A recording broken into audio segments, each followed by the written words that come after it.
Pandemia kontrolatzeko ezinbesteko izango da, kutsatu berriak ez egotea, edapenari eustea, horretan ari gara itxialdiarekin, baina beste neurri batzuk hartu behar dira, tartean maskarillak erabiltzea. Maskarillak erabili nahi genituzke, ziurrenik herritarrok, baina egon ez daude botiketan eta estoko ostura horri konponbidea jartzeko dagoeneko behintzat Euskal Herrian badira 3 makina Txinatik iritsi berri direnak, Bexen Medical enpresara etorri dira, eta haien helburua da hilean 10 milioi maskarilla egitea, eta ondorioz behar duen ark edo nork maskarilla horiek eskura izatea. Etxebarrian hasiko dira dagoeneko lan horiek egiten, eta enpresa horretara jo nahi genuke Jon Perez egin ekoizpen arduradunarekin. Jon, egunon? Egun honi ban. Makina hori gainera etziren edo nola iritsi, Espainiako armada ekarri zituelako kamioiz gainera, hori ere ikustekoa izan zen atzo. Hasi ere dagoeneko makina hori muntatzen lanak? Bai, atzo goizeko 9:00etan puntual heldu ziren, eta heldu bezain laster, euren deskarga egin zen, eta ja montaian hasi ziren. Atzo eta gaur, montainetan daude, eta makina bat, uste ja guztiz montatuta dagoela. Ordan orain zuen kronogramak zer dio, ez? 3 makina dira, muntatu ingo dira, baina noiz ekoizten hasteko edo nola beteko dituzu epeak?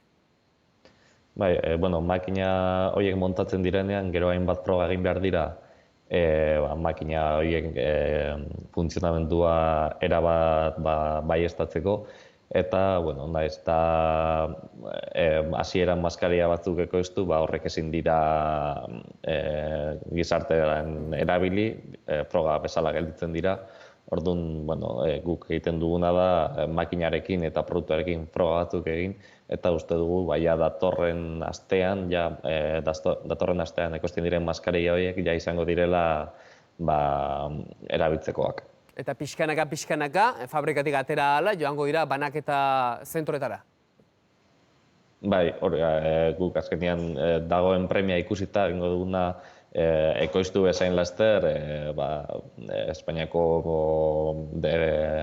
Osasun Ministerioa bidali. Ez dugu nolabaiteko estoka edo gure biltegietan edukiko, ekoiztu eta bidali. Eta Osasun Ministeritzara bidaliko dituzu, esan nahi da, merkatu pribatuan ez dira inolaz ere salduko maskarilla hauek, denak bide publikoetatik bideratuko dira? Hori da, bai, guk daukagun konpromesua, 60 milioi maskarilla horiek Espainiako gobernuarekin egindako akordeo bat da, eta beraz maskarilla horiek guztiz publikoak izango dira. Nolako maskarillak dira? Maskarilla hauek izaten dira, deitzen dira, kirurgikoak, BR motakoak. Maskarilla honen helburua da norbait kutsatuta dagoenean, naiz sintomatikoa edo asintomatikoa izan, beste inork ez kutsatzeko aukerarik ez egotea. Orduan, gaixok erabili behar dituzte, edo asintomatiko erabiltzen baldin badituzte ere, nolabait ere denok erabiltzen baldin baditugu, bermatuko dutena da, beste inor guk ez kutsatzea.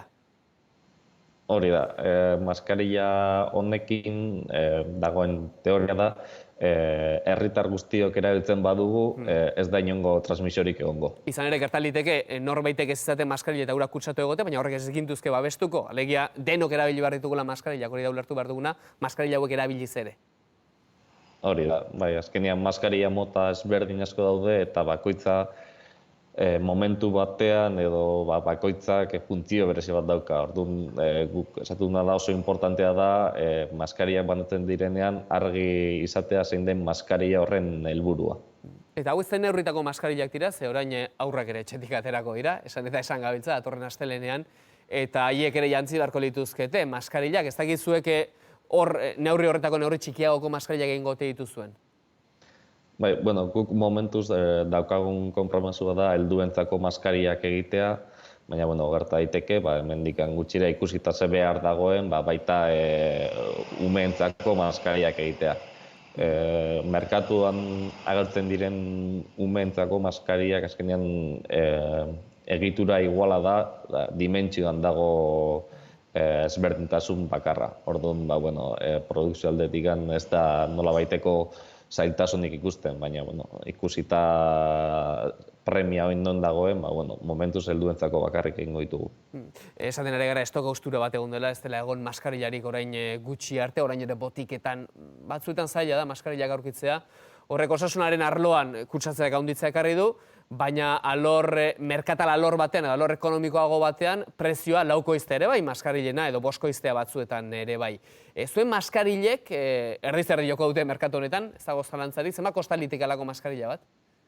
Bueno, ikusita ze prezio dauzen oin momentuan merkatuan, maskarilla hauen prezioa askoz baxuagoa izango da.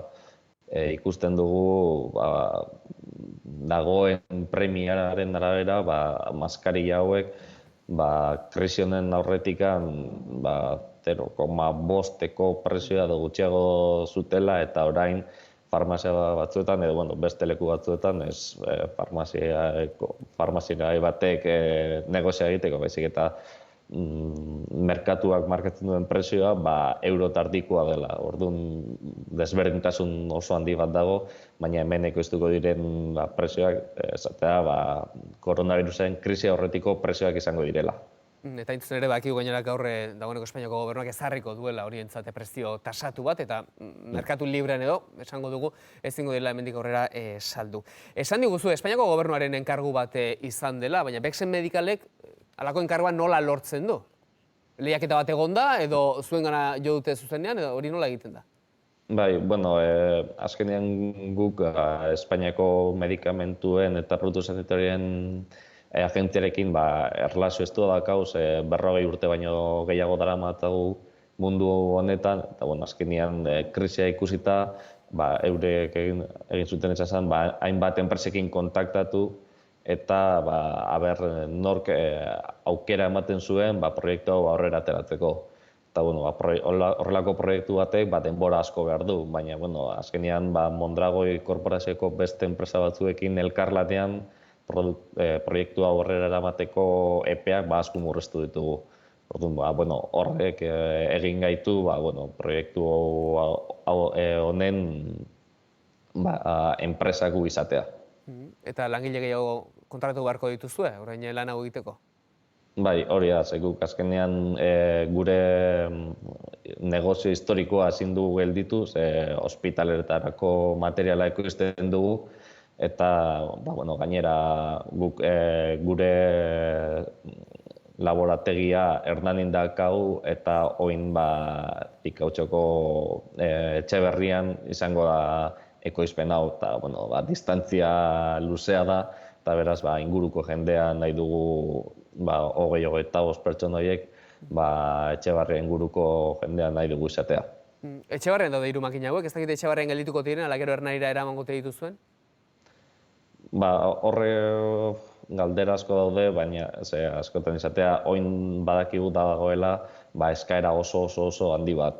Hemendikan 6 hilabetera gerta daiteke virusaren inzidentzia asko txikiago izatea eta hainbeste maskarilla ez izatea.